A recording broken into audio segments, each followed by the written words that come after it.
A state trooper has been charged with murder, and Minnesota's largest police organization is calling out for help.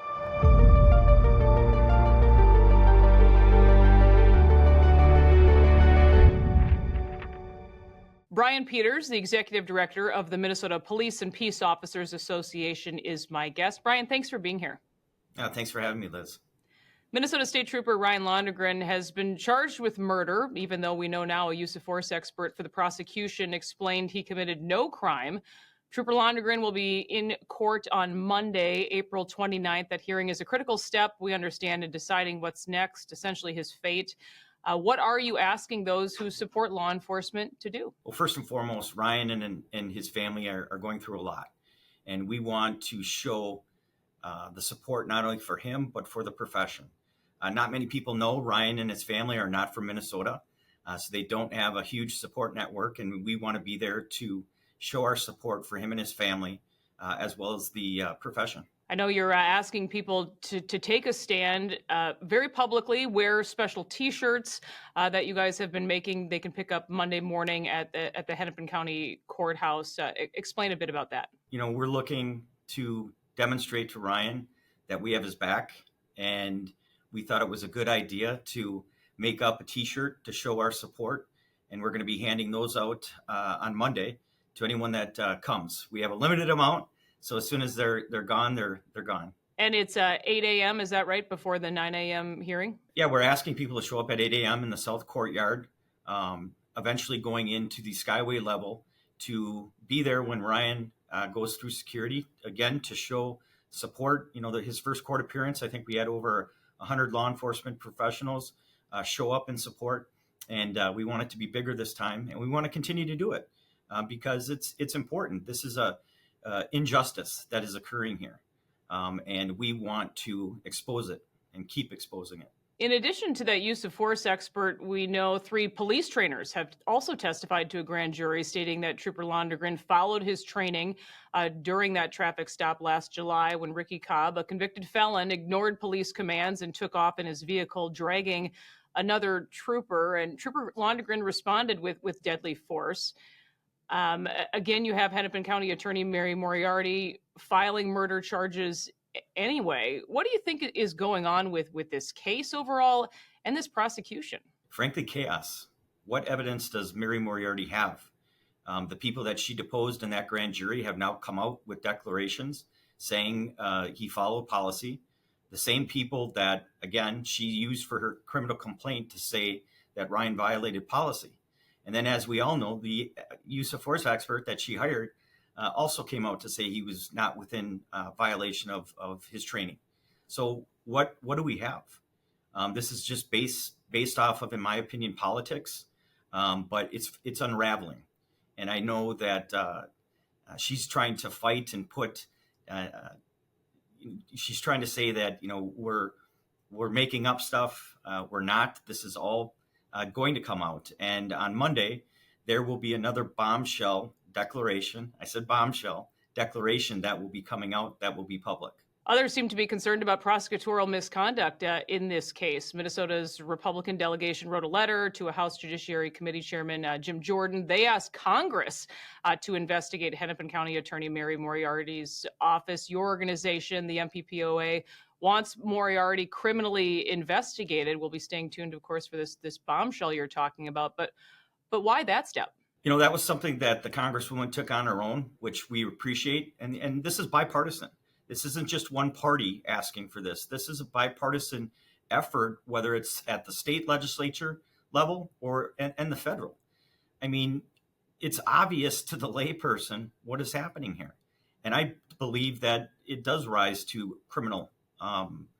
She's lying. And we want Ryan to be treated fairly. And ultimately, we're going to use every avenue that we can. And I appreciate the fact that on their own, legislators at the federal and state level have come out in support just based off of the information that we've released. I don't think Mary Moriarty expected the MPPOA and others to fight as hard. But with the information, the evidence that is out there, how can you not? And this is just an injustice, and it's appalling. And speaking of that fight, you guys at the MPPOA also sent a letter to Governor Tim Walz asking him to reassign the case to Attorney General Keith Ellison. But knowing what we know about Ellison, his long history of going against law enforcement, why would you want him to take over this case? And has Governor Walz responded? We just want this case taken out of Mary's hands, plain and simple.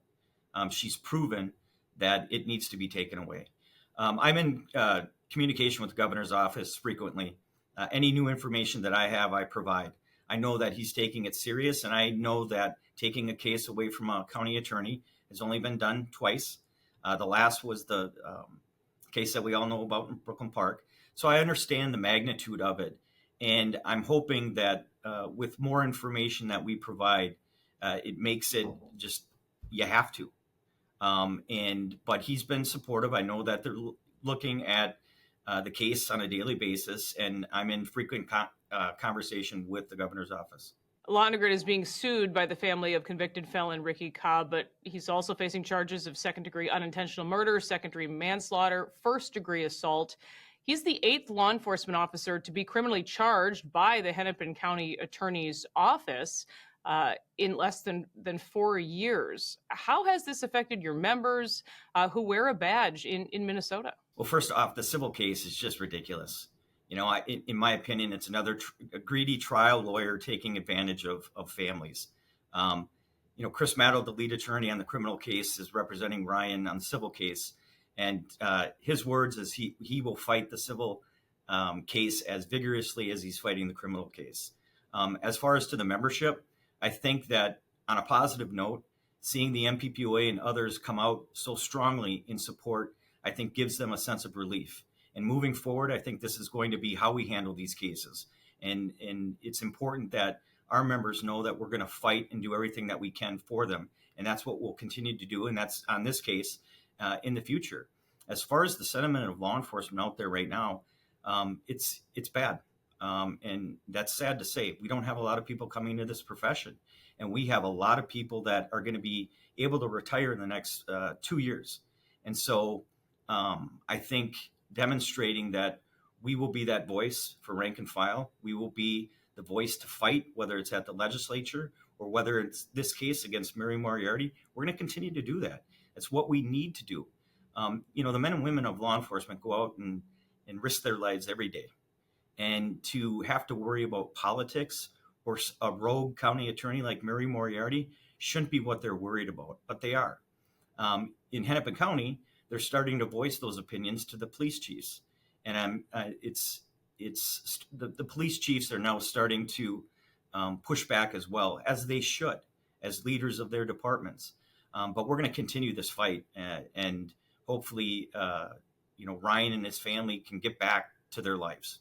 So again, to show support for Trooper Londregan and law and order in Minnesota, remind them again where they should be on Monday morning. 8 a.m. at the South Courtyard, and then eventually we'll move into the Skyway level, kind of by the reflecting pond, to greet Ryan as he comes in with his attorneys.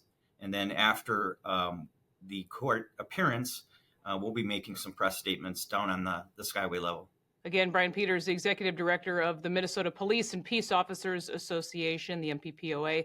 Thank you so much for being here. Thank you for speaking out. Thank you, Liz. Appreciate it. That'll do it for this episode of Liz Collin Reports. We'll see you next time.